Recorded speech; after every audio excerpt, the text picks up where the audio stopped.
আগামী 6 থেকে 18 মাসের মধ্যে একটি কার্যকর পারমাণবিক ক্ষেপণাস্ত্র তৈরির সক্ষমতা অর্জন করতে পারে ইরান। বিশ্লেষকদের বরাত দিয়ে এমনটাই বলছে বিভিন্ন আন্তর্জাতিক গণমাধ্যম। তবে ইরান দীর্ঘদিন ধরেই তার পারমাণবিক স্থাপনাগুলোকে সম্ভাব্য হামলার হাত থেকে রক্ষা করার কৌশল গ্রহণ করেছে।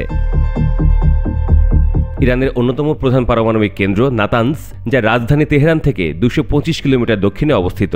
এখানে পাহাড় কেটে 4টি সুড়ঙ্গ তৈরি করা হয়েছে, যা বিমান হামলা থেকে সুরক্ষা দিতে পারে।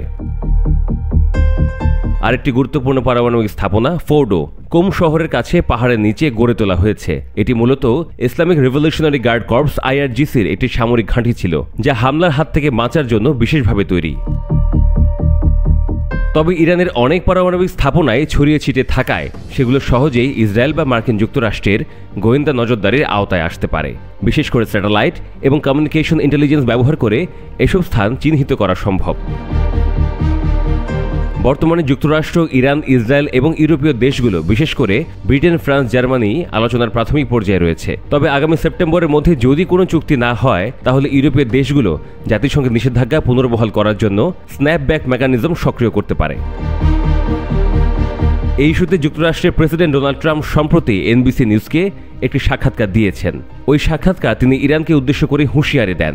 বলেন, যদি চুক্তি না হয় তাহলে এমন বোমা ফেলা হবে যা ইরান আগে দেখেনি। তবে ইরানের পারমাণবিক স্থাপনাগুলোর বিরুদ্ধে সামরিক হামলা চালানো অত্যন্ত কঠিন ও ঝুঁকিপূর্ণ হবে বলে মনে করেন বিশ্লেষকরা।